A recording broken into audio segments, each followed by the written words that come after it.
Stay tuned. Bridges starts now. Welcome to Bridges. I'm Monica Schmelter, and I'm glad that you could join us today. Today on Bridges, we're going to focus on healing a broken marriage. So if you're in a broken marriage, today might be just the day for you to be watching. I'm going to be talking with author Deborah Ross. And Deborah, it's good to have you here. Thank you, Monica. It's so good to be here. You know, I read your book, Deborah, and one of the things that I was impressed with is really that this book is a story about your life and kind of what you've experienced and what you've learned. Yes, it is. Yes, and in fact, I really never even planned to write this story, of course, you know, but we're all on a journey, you know, with the Lord, and this is a story about my journey. Yeah, and one of the things, you know, about your journey, you know, is you talk, the book is Healing a Broken Marriage. You found yourself in a place with having a very broken marriage, and when I look at all of the calls that come in to Christian Television Network for prayer, for email, one of the top things is always, you know, help, I want to save my marriage is in trouble. So I'd love for you, if you would, out of your book, just to give us an overview of your marriage and the broken state that it was in, and your cry to God to save the marriage. Well, you know, like most people, my husband and I, when we got married, we were both lost. A lot of people are lost when they get married, not everybody, or they may be unequally yoked, but we were both lost. And so we entered into our marriage as, you know, what my spouse can do for me. Instead of what I can do for my spouse. And, you know, we were in love, and we didn't think about the future. We just thought about the here and now, and it was exciting, and it was about the cake and the dress and the big party. The party and all that. But then when life comes along, you know, I did get saved 6 years into the marriage. I became a born-again Christian. My husband had gone to church when he was young, and so he just assumed the role of Christianity. He calls himself, he says now that he was a counterfeit Christian. He had been baptized as a teenager, and so, but he never really made a commitment to the Lord. He never gave his heart to the Lord. So the seed of God was not inside of him. And so he was religious, I guess you would say. And so he went to church with me every Sunday after I became a born-again Christian, and I didn't know that he was lost, you know.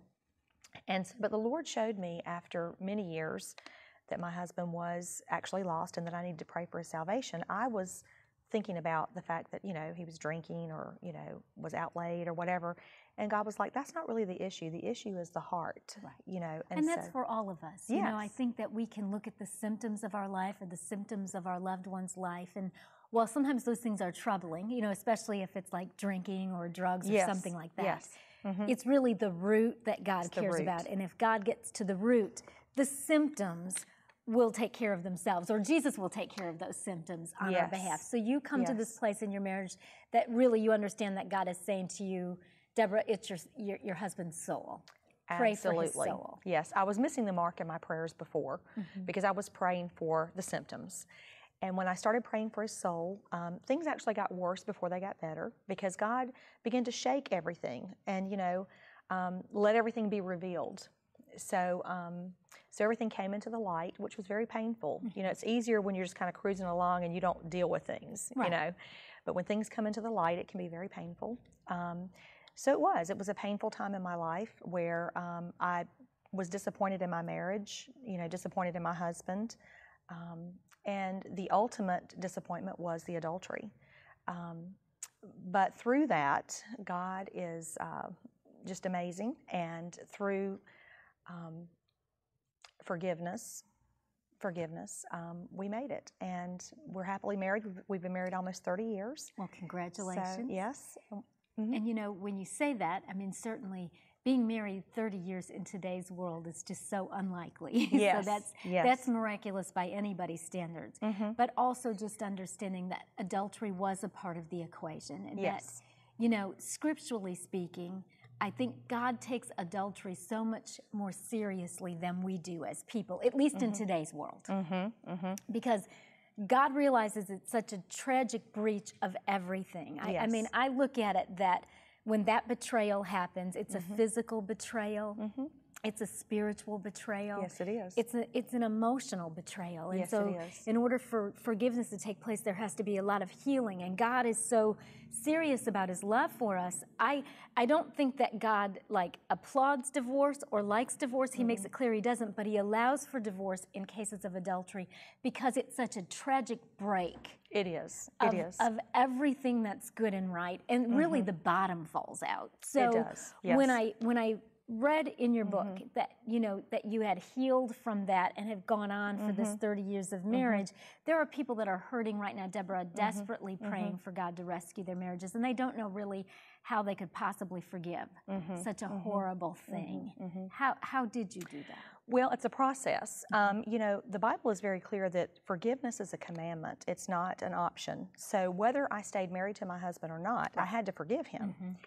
And my husband did become a Christian after he hit rock bottom. And his rock bottom was the reveal of the adultery. Now, for some people, it could be prison. For some people, it could just be, just I made a mistake and I just stumbled. But for him, it was that. And so when he hit rock bottom, of course, the whole family went with him. And he gave his heart and life to the Lord. And that's what I had been praying for 12 years. So when I knew I had to forgive him, and I did love him. I loved him. Of course. And the Lord just began to speak to me, yes, this didn't come the way that you wanted it to come, but it came. Right. And so the way I rationalized it was that, if I've got to forgive him, I want the prize. I want the prize. I prayed for him to be saved. I want the prize. Amen. Okay. And so you felt like you had invested so much. Yes. Not only in the marriage, but in praying for his salvation. Because I've counseled a lot of people in their marriages, and sometimes people have said, it's like, say we had $20 million, and with the adultery, we lost 10. Yes. But there's still $10 million left. And I know what they mean. They're speaking to their kids, their family, that there's still something to salvage. So you felt like, I've invested this much. I really want to try to go the extra mile and salvage this thing all the way. Yes. And I knew what salvation had done for me. And so I thought, I've already, at that point, I had invested 18 years in my marriage. And so we had 2 children. And I thought, if my husband really is a born-again Christian, then he's going to be different.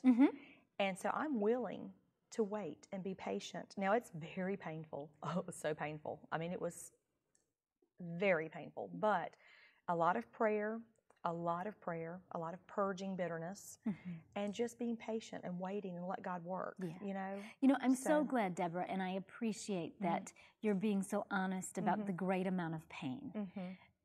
Because a lot of times as believers, what we skip over to the testimony part, now we've been married 30 years and everything is happy now, and we prayed and my husband got saved and yay, and all that's true, and I'm thrilled about all of that. But when somebody's been hurt by a betrayal like adultery, that's not stuff we forget in a day. That's not, we just cry one time for 22 minutes and it's over. And you share in your book really about counseling, about feeling like the world is falling apart, about being really angry at your husband. And I know sometimes as Christians we think it's not very Christian to be that way, but I don't know how you could be any other way at such a betrayal. Oh, I was angry at God. Because I had prayed for my husband for 12 years, and I had believed wholeheartedly that he would come to Christ any moment. Never, ever thinking that it would come down to adultery. Never imagined it.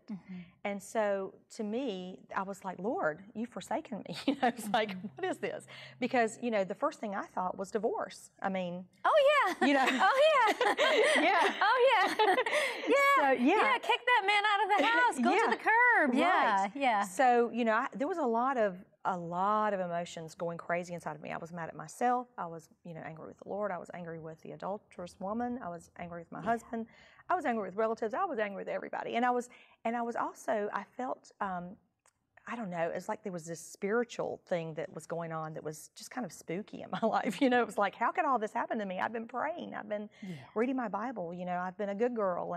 And how could all this evil just come upon me, But through it, I made it because, purging. Yeah, and what you're saying is just so honest. You know, Yes. I think I haven't been through your exact story, but there have been times that I've just thought, but God, Yeah. you know, I didn't pray this, I didn't confess this, I didn't believe this. Like, why is all this going on in my Yes. life? And so we feel like, you know, because we're loving God and serving God, that Yes. should mean that we're just prohibited from certain sets of circumstances.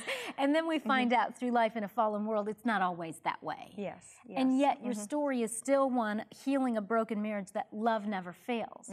God's faithfulness is still there. And you've walked through, you know, processing the resentment, the bitterness, the anger.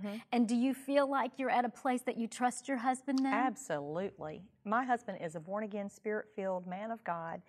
He is a deacon of the church. He does prison ministry. He does addiction recovery ministry. He's awesome. I mean, he's different.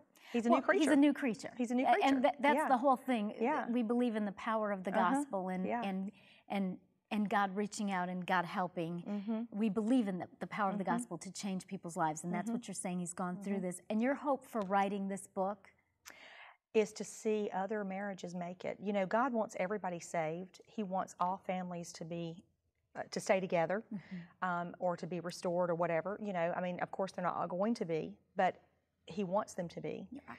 And all people aren't going to be saved, but He wants them to be. And so I want to encourage people to pray for the soul of their spouse, you know, and stop praying for the things that you see. Right. Pray for the soul. Go to the root of it. And then just, you know, believe God and trust God, because God is faithful. And yes, God had to do some things in my heart. I mean, it wasn't all about my husband being That's right. saved. It was about me being changed too. So, yeah, in all of our circumstances, even if it's betrayal and it's sin on somebody else's part, there's usually a few things God wants to change in us as well. Yes. And we can learn when we submit ourselves to the process. And I think that you so rightfully stated, we know, Deborah, that every marriage is not going to be saved, even though God hates divorce. There are going to be those times that people are not in agreement. And, you know, you can pray and pray and pray and yet not see that reconciliation or that restoration. And I don't want you to feel like from this interview that we're saying that doesn't mean God doesn't love you. He doesn't love your children. He's not going to rescue you and be there for your family, because He is, because our God is faithful. When we do what's right, He honors that. But this is a book, Healing a Broken Marriage, that's for those that are in the process of believing. And even if that's not the eventuality, I firmly believe, Deborah, that God still wants to help. Absolutely. Absolutely. And He's still got a plan and a purpose. So I want to thank you so much for coming today. It's been good to have you here. Thank you so much. If you'd like to get more information about this book, you can visit our website or also visit Deborah Ross's website as well. For more information on a guest, visit our website, ctntv.org.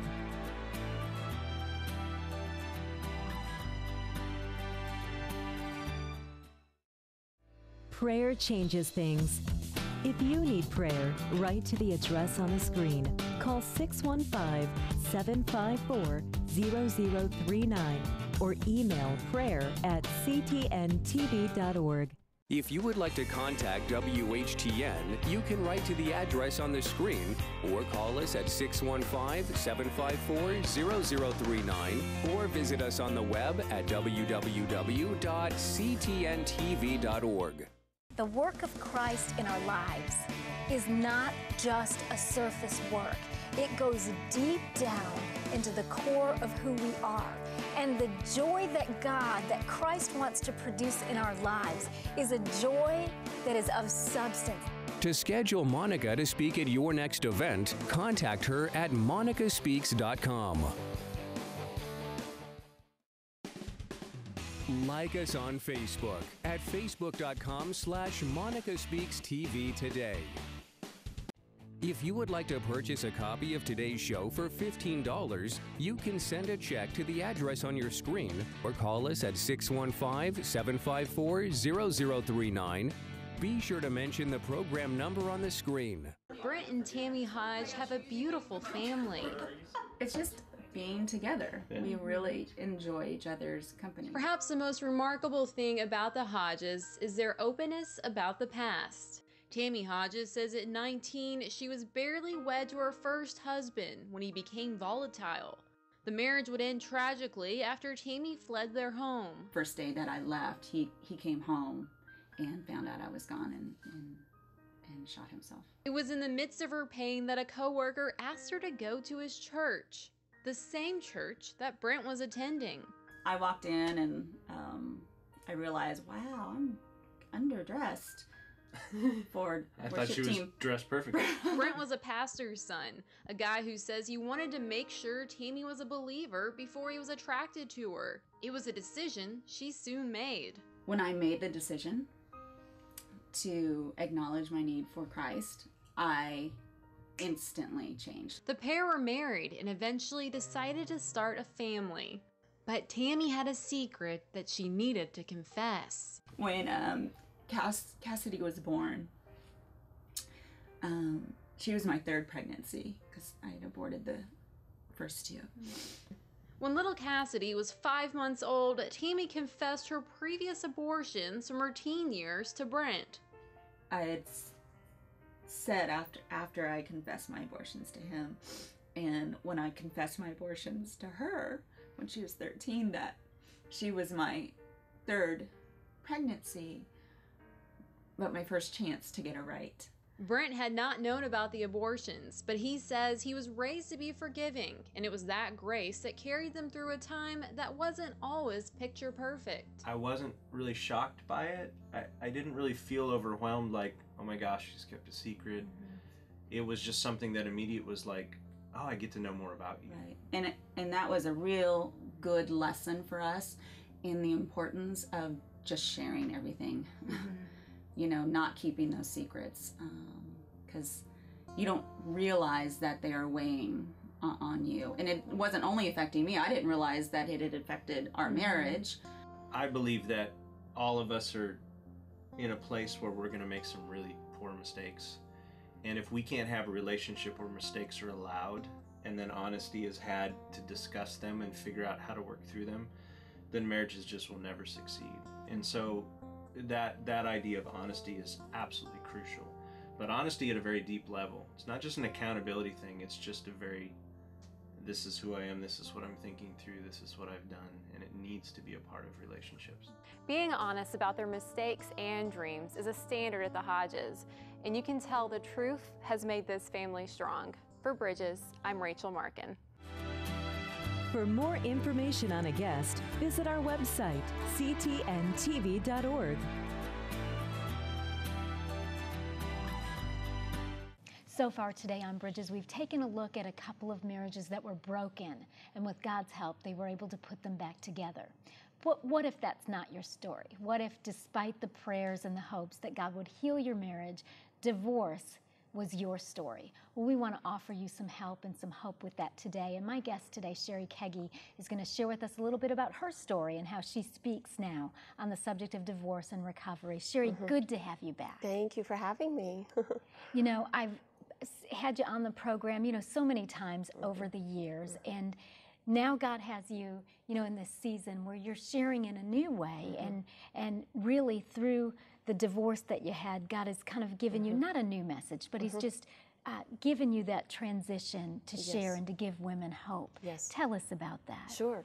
Well, God's been so good to me, just so present with me through this journey, and I didn't expect that this is where I would end up, but I remember sharing. I just was beginning to share about my divorce a few years back, and it was a Mother's Day weekend. I think I was at a church, and I said something to the effect of, I never thought divorce would be my story. And then I sang my songs, and I sat down, and the pastor was coming up to give the sermon for the morning, and he stopped me. He met me as I was on my way down, and he put his hand on my arm, and he said, Cheri, divorce isn't your story. He said, it's just a chapter in a glorious life. And that really ministered to me, and I'll never forget his words. At the time when it's all happening, when your world is unraveling, it feels like the end of it. You know, it feels just like you can never come to a new place. And I'm here a little bit further on the other end of it to encourage people that you will come to a new place, and that He is a God who can bring beauty from ashes. Yeah, and He does that, and He does that from all different kinds kinds of situations. I remember, Cheri, and I don't know if you do, the very first time I interviewed you, it was when Bridges was live. We were in the old building, and you shared that, you know, when you had gotten married, you had married your high school sweetheart. And I thought, boy, if there was ever a story, you know, that's it. It just sounds like the perfect thing. And yet we live in a fallen world, and sometimes things happen. And really that's what you're sharing about, is that even though divorce, when it's happening, like for someone who's watching, it might be the most horrible thing, but that it is a process you can walk through with victory. Yes, and all the things that I had said that I believed, that the song lyrics that I had sung, all those things were true at the time. But I think it wasn't until I went through kind of the crisis of my life that I knew in such a deeper way than ever before that Christ really is enough. I understood the all-sufficiency of Christ to see us through anything, our biggest fear. And I remember doing a Bible study, Beth Moore's study on Esther. And this was one that I had actually done twice, 2 different times with 2 different groups of women. And there was a segment where we were asked to write our biggest fear. And this was when, you know, it was towards the end. I'd been walking in such a hard place in my marriage for a long time and clinging to the Lord. But at that time I wrote, my biggest fear were, I wrote 3 things. I said, what if he leaves? What if we divorce? What if he dies? You know, and then the second blank you filled in, then what? You know, if your biggest fear happened, then what? Well, I did that same study after the divorce, and I used my same workbook, and it was amazing to see as I got to that page again to review it and go and realize, wow, 2 of those 3 things happened, but God. Amen. But God, I am still here, and by God's grace, He saw me through. And so some of your audience is maybe in the middle of that, and I can say God will see you through. Because I think that one of the things that I've heard over and over, and I think that our #1 prayer request on our prayer lines here are for people's marriages. And you know, for most people that are Christian believers, what we want is for God to restore and to heal that marriage. And sometimes, you know, that isn't what happens. You know, it's divorce. And then sometimes people will tell us, you know, I feel like a failure. Monica, I'm so afraid. I don't know what to do. And it sounds like you went through all of those things, and yet you're able to say, but God. But God. And you know, I was thinking and praying as I came to the studio today just about what I might share, and realizing that, you know, God had strengthened me, and probably for many of your women or men, whatever the situation, that you've been fighting for your marriage.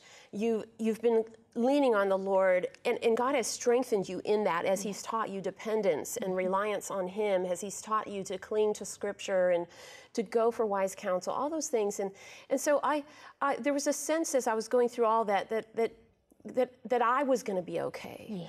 But were my kids going to be okay, you know? And God did some really just big things, just where He showed me and affirmed that to me, that not only I was going to be okay, but that my kids were going to be okay. And you know, I remember it was my daughter's senior year in high school, and she announced that all her friends were going to New York for their senior trip, you know, and it was going to cost this much money, like $1,600 or something, and you know, and we just didn't have it, and I was trying to just make ends meet and get us through this thing. And I encouraged her. I said, you know, you've saved some money towards a car. You've got some savings. I said, you know, you could use some of that. Maybe I can meet you part way, but I just can't as much as I want to. I just can't write that check right now. And so I said, so think about that. And anyway, I picked her up later that day for school, and she had done the hard thing. She had died to herself, you know, and she said, you know, well, I'm not gonna worry about the New York trip, and I'll just keep saving towards a car. Well, a week later, someone called from the school, her school. It was like her theater teacher, and said, we have an anonymous family in the school who wants to gift Sarah that trip. And and there were the tears streaming down my face, because that was a wow. That was a wow, God. That was a wow, God. See how much he loves us. And to say to my daughter, see how much he sees you. See how much he loves you. He knew the desire of your heart. And he just loved on you in a really, really big way. Yeah. So I have countless stories like that to encourage that, you know, he's not only there for us, he's there for our children. Yeah, because I think that that's one of a mom's or a dad's, obviously, your primary concern are the kids. And how do they respond to the divorce? And how do you respond to life after divorce, and how different, like, daily life and routines and family life, how does that look afterward? And what I hear you saying is that in the midst of great pain, God can wow you with surprises and show you that he's faithful. Yes. You know, and there was a devotional that I read, you know, Jesus Calling, and there was one that's been a constant that really convicted me, and it was like dated February 26th, I think, because we fall into worry and anxiety. How are we going to make ends meet? What is my life going to be now? I thought I'd have someone to grow old with, and there's a lot of worry about that. And this one devotional just so convicted me as she equated worry and anxiety as with sin and rebellion. Yeah. And I was like, oh Lord, I don't want to disrespect you. And it was as if we're saying, I doubt his ability to care for me and to care for the needs of my children. And so I was so convicted by that. And so now every time the anxiety and the worry comes up, which seems almost daily, I just have to repent of that and go, God, you have been good to us. You have, you know, my daughter's about ready to graduate, and that's 4 years. God has seen us through. We did it, you know. So he truly is trustworthy, I'm finding out. Yeah. So. Yeah, and you know, I found, Cheri, and I've not been through a divorce, but I found that in my challenges and in my heartbreak, that God stretches me and shows me how good he is. Yes. And you know, when you said that about anxiety, I smiled, because we all have anxiety every day. If we're like really honest, there's something or several things that pop up, you know? And now whenever I feel that come on me, I just use that as an opportunity to cast that care on the Lord and to worship and just say, you know, God, I know that you've got this. And I don't know how you've got it, but you've got it. And what you're really saying as we're focusing, you know, on marriage today and on divorce is that regardless of the outcome, God's got you and your kids. Yeah, he does.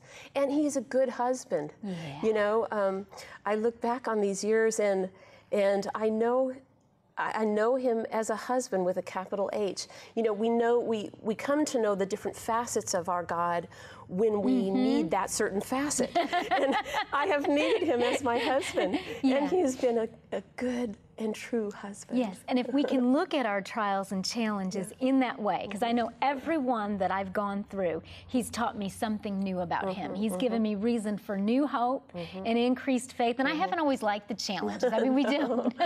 No. But he's always more than enough, and you found that to be true. Thank you for coming today and for sharing your story. It's been a blessing.